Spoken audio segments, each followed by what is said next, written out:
e agregando valor real ao negócio de cada cliente. Estar em dia é mais do que estar entre os melhores, mas ser líder no mercado de aços planos no Brasil. É ditar o rumo do desenvolvimento através do maior centro de pesquisa e desenvolvimento em aço da América Latina. É ter o maior número de patentes do Brasil. Estar em dia é andar lado a lado de clientes, fornecedores, parceiros, imprensa e comunidade. É investir em pessoas. É promover a sustentabilidade e a cidadania por meio do bom exemplo e do diálogo consistente com as comunidades. É fazer mais do que se espera. Afinal, para se chegar aonde ninguém ainda esteve, é preciso estar em dia com o compromisso, com a excelência e principalmente com o futuro.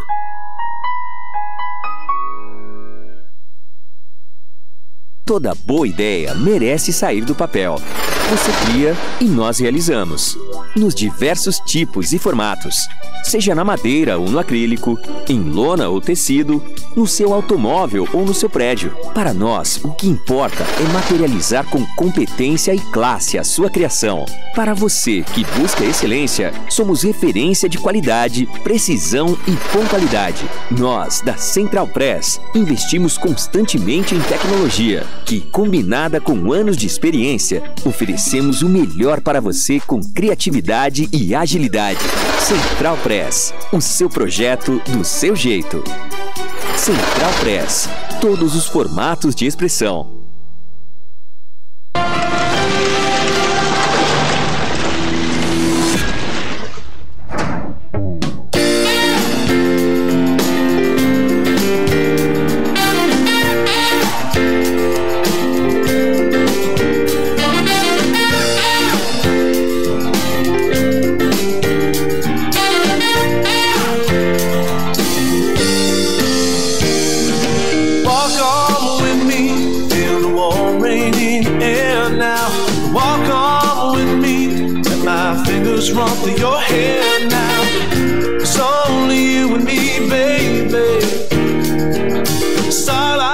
Arquipélago Fernando de Noronha. Estamos a 550 quilômetros da capital pernambucana.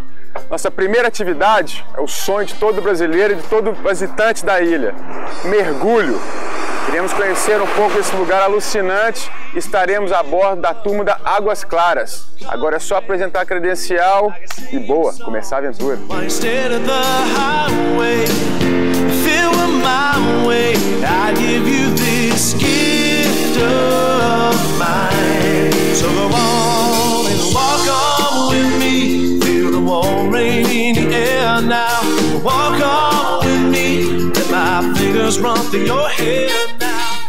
Pessoal, a gente tenta mergulhar na área do Parque Nacional Marinho. Temos umas regrinhas a qual a gente tem que obedecer. Pessoal, quase todo mergulho vai ser guiado, vai estar acompanhado por um de nós, que aqui vai estar no grupo, a gente vai estar fechado. E não podemos utilizar facas nem luvas. Durante o mergulho, acima de 1 metro, a gente vem por cima do fundo para evitar o contato com a vida marinha. Igual que as mangueiras, os mais recolhidas possíveis, também. Não podemos recolher nada do fundo, incomodar, cutucar, perseguir ou encurralar os animais, ok? So come on and walk on with me, feel the warm rain in the air now. Walk on with me, my fingers run through your hair now. Já a bordo do Águas Claras, o nosso mergulho hoje, ele vai ter aproximadamente 20 metros de profundidade. No meu caso, eu sou um iniciante, eu acabei de terminar o Open Hora, que é o primeiro curso, mas tem pessoas aqui mais avançadas, porém mergulharemos todos juntos. O importante é a turma que vir para Noronha se sentir super seguro com essa galera e aproveitar o passeio. Até daqui a pouco!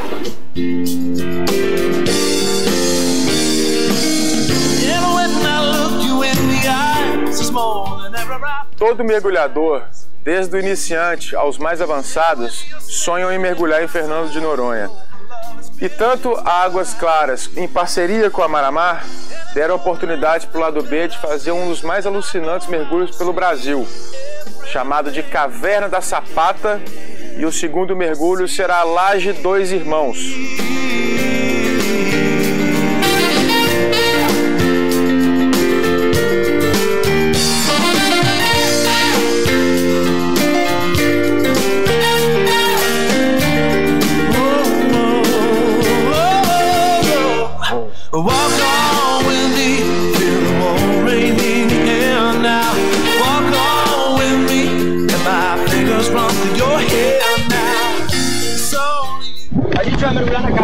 sapata. O mergulho vai começar em uma área brincada, nessa parte aqui da parede, porque a gente vai entrar pelas laterais do barco com um passeio gigante. Caiu, boiou na superfície. Fique boiando. Uma vez, estamos todos nós na água. Eu estou na água, a Kátia também, todos vocês também. A gente vai falar, pessoal, pode começar a afundar, vamos descer. Aí descer para o colete devagarinho, começa a afundar. Bem, lembre de equalizar quando você desce. Se tiver algum probleminha na equalização, galera, relaxa, não precisa voltar para a superfície. Fica a meia água, que vocês vão conseguir me enxergar. Kátia vai ficar próxima, essa pessoa, conforme eu consigo equalizar, vai se juntando ao grupo, tá bom? Chegamos no final da ilha, aqui vamos começar a fazer a curva para subir novamente para os 15 metros e chegar na caverna, ok? Na caverna, estou falando para vocês, o fundo dele é uma areia muito fina, ok? Então, se a gente encostar no fundo, vai levantar a suspensão e a foto não vai ficar tão legal, ok? Aquela foto com a ascensão atrás, a luz entrando, então você mantenha 1 metro, 1,5 metros por cima do fundo para evitar levantar a suspensão, porque também tem vezes que tem algumas raias dormindo lá, não sempre, mas às vezes tem, tá?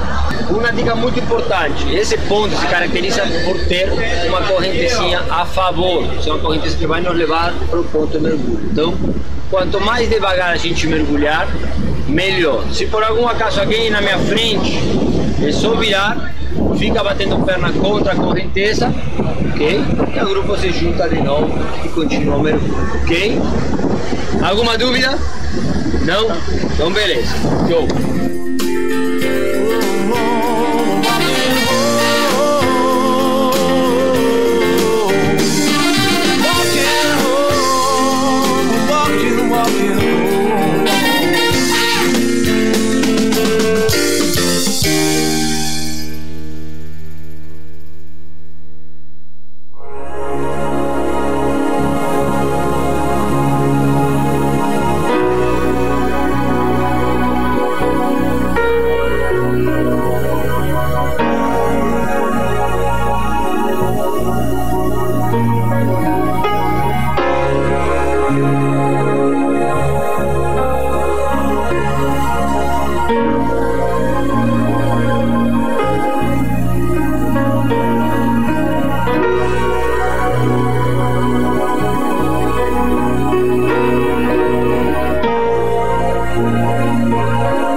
uma oportunidade única mergulhar em Fernando de Noronha.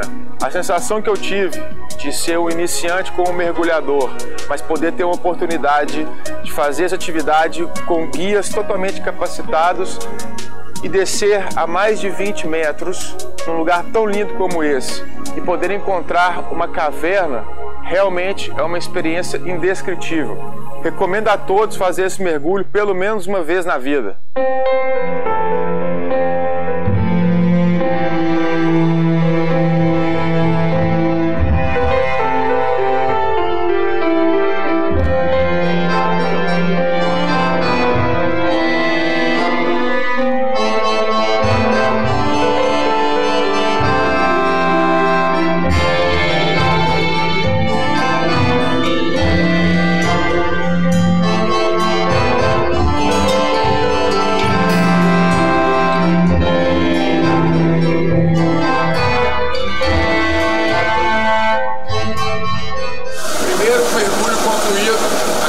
Sair da caverna da Sapata, fomos até 20 metros, super tranquilo, equipe super atenciosa. Agora também no segundo mergulho em direção ao Laje dos Dois Irmãos. Mais ou menos um mergulho aí de 30 a 40 minutos. Vou mostrar o máximo que puder de vida marinha para a turma. Muito obrigado por essa experiência para mar e parceria com Águas Claras Fernando de Noronha.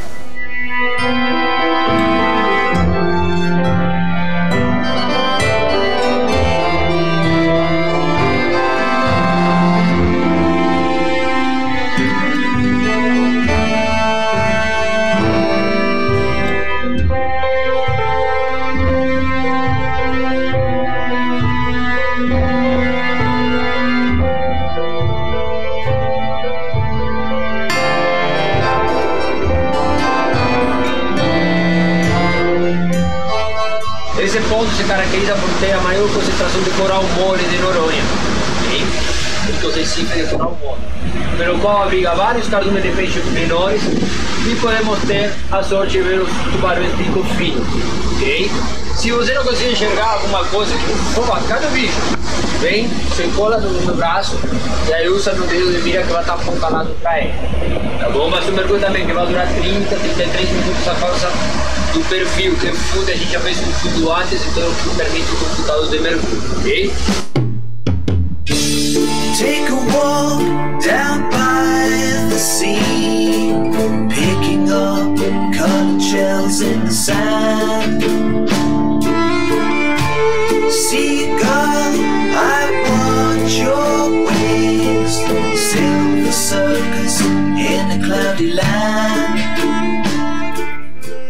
O que mais chama atenção aqui na ilha de Fernando de Noronha é a preocupação que o turista aprende a ter e que os locais não param de ensinar o tempo todo sobre o cuidado com os animais, a preservação de toda a área verde. Grande parte do arquipélago é protegido por um parque nacional, abrangendo tanto terra quanto mar. É um lugar espetacular e aconselho a qualquer pessoa do mundo viver essa experiência de passar alguns dias aqui, porque realmente o lugar é diferenciado e as pessoas também. Para se ter uma noção, nós temos que pagar a cada noite dormida na ilha uma taxa. E só depois de uns certos dias que você consegue entender o porquê disso tudo. O trabalho aqui não para, a turma realmente se preocupa e está todo o tempo nos mostrando, levantando o que fazer, como preservar, por exemplo, no caso dos golfinhos. Os predadores deles são os tubarões-tigre, então a cada tempo eles vão aos poucos diminuindo. Então existe toda aquela preocupação da cadeia alimentar, toda aquela preocupação de poder trazê-los mais para perto de nós, até para que conheçamos mais um pouco, não só do trabalho da turma daqui, mas da qualidade de vida dos animais também.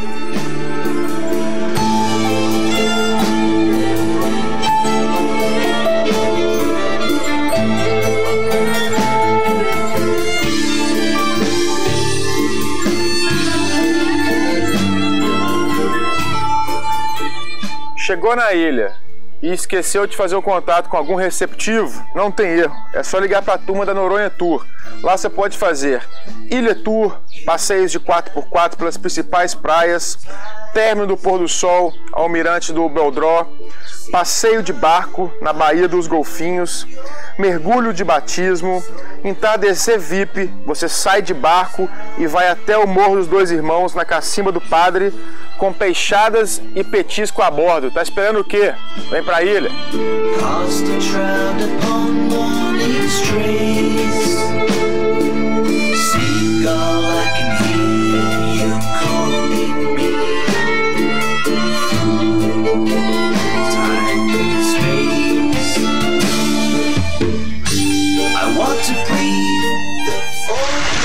Experiência incrível mergulhar aqui no Noronha com toda a turma de Águas Claras. Então, de parabéns. Fiquem todos com Deus. Aquele abraço. Agora é só curtir o resto da aventura. Tamo junto.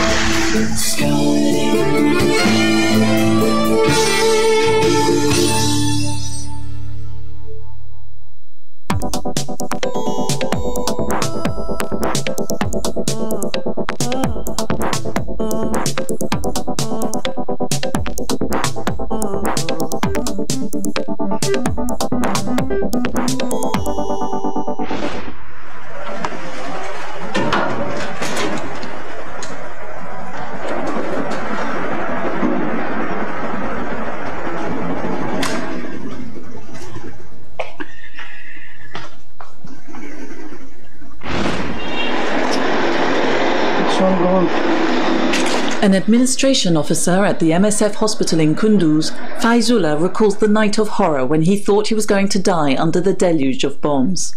He sees the patients and his colleagues, decapitated, burnt alive in their beds, directly targeted as they attempted to escape the buildings in flames. Faizullah hid in this corner with a doctor, who died just a few minutes later. I tried a lot to take his dead body out of the site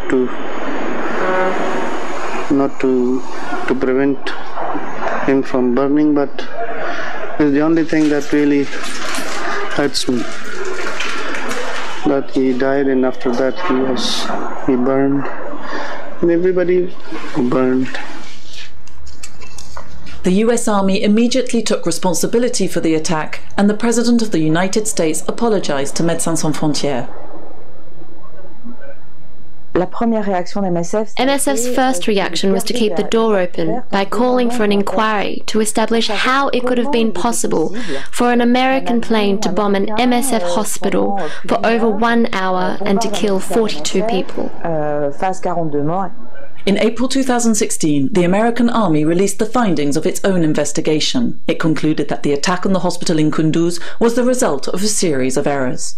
Their report tells us that the US military considered that all civilians had fled Kunduz and only the Taliban remained, which in effect turned the whole town into hostile territory. The hospital was supposedly mistaken for a military target, an error caused by a cascade of human and technical failures.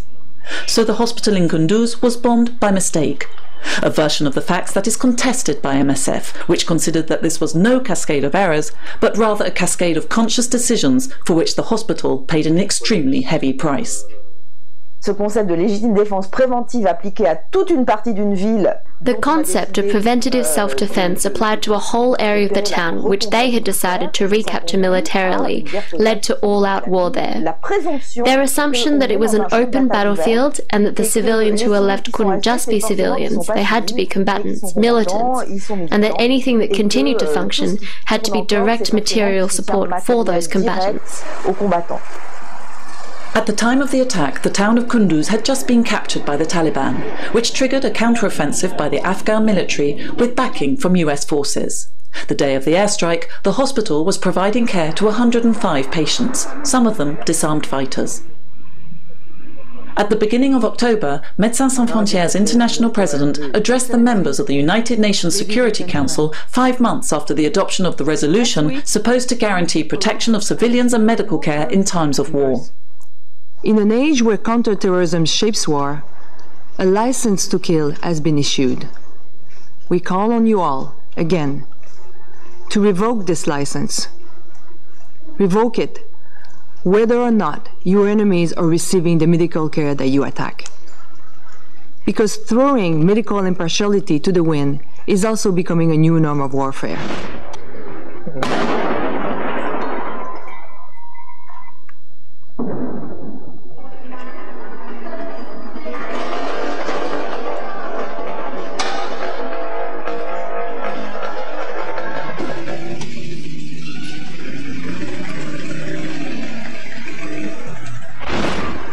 A building gutted, windows blown out by bombs, stretchers half hidden in rubble and dust.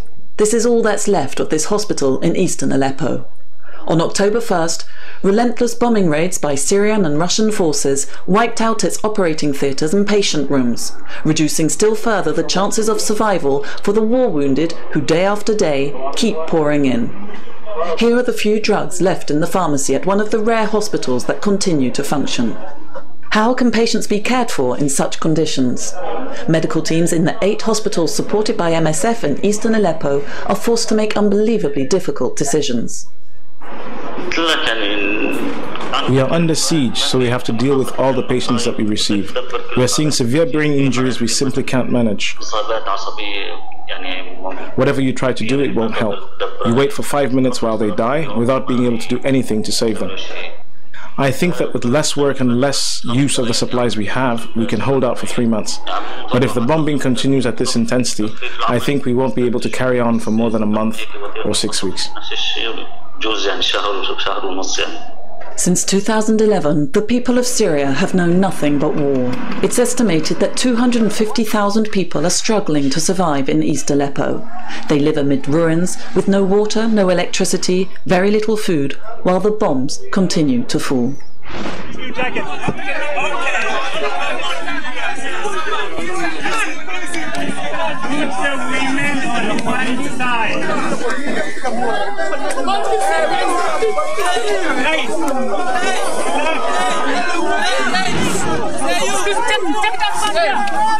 We're on board Dignity 1, one of the 3 boats helping Médecins Sans Frontières to rescue men, women and children risking their lives to cross the Mediterranean Sea to Europe.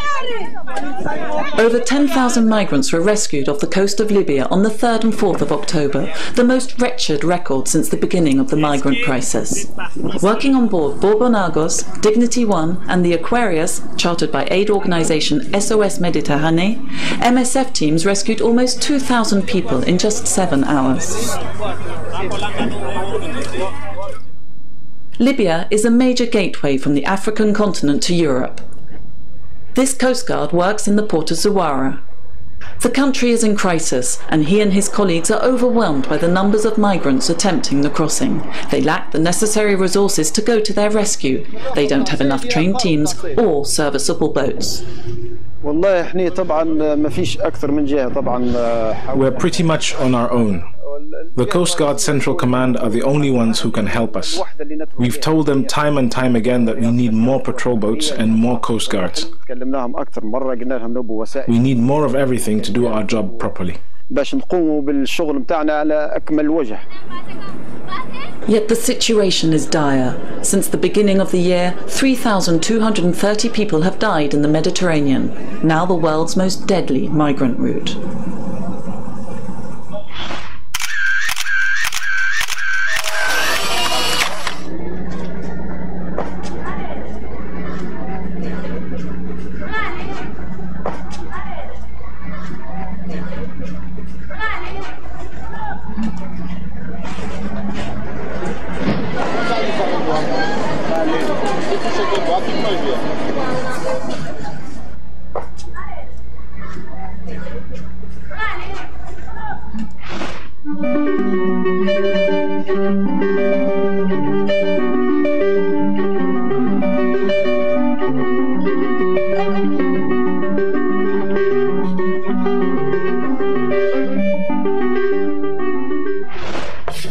The purpose of a clinical trial is to establish the effectiveness and safety of a new drug or vaccine. This is a critical phase to obtain approval for a new drug and to make it accessible worldwide.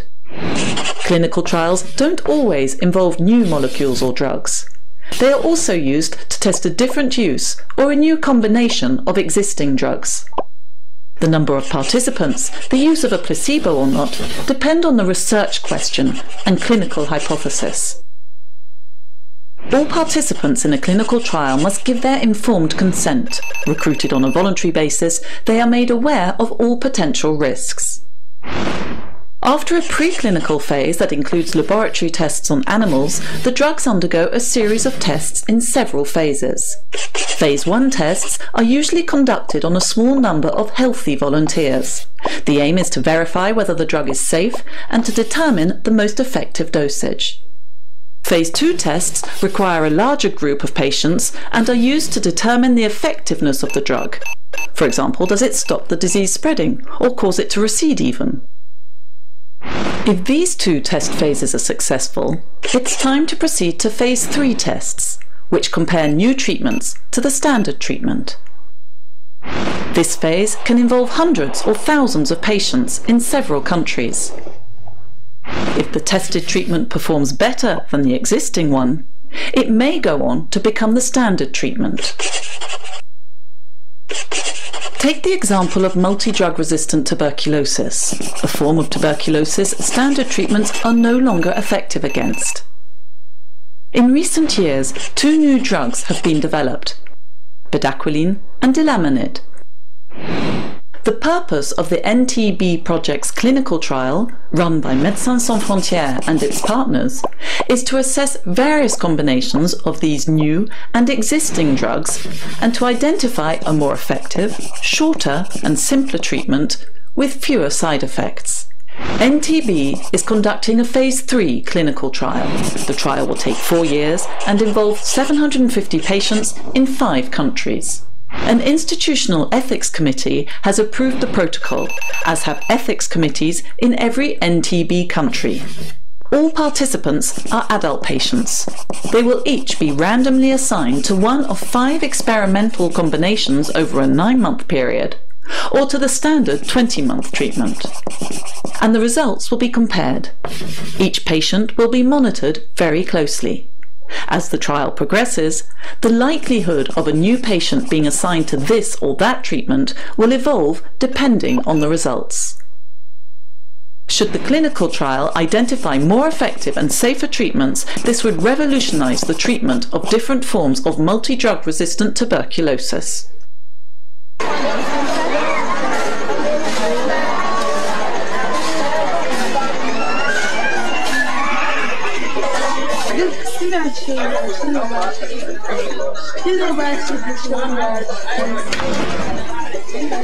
I think the most striking thing for me, and the most obvious thing, even when you enter Maiduguri, when you first arrive there from the airport, is the number of women and the number of children you see.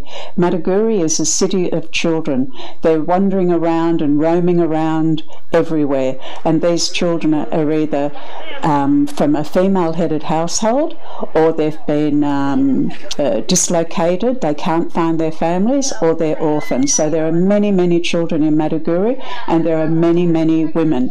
It's notable because you do not see that many men, although that is slowly changing. And the reason for this is either the men have been killed, kidnapped, or sometimes interred by the Nigerian army as suspects of being with Boko Haram,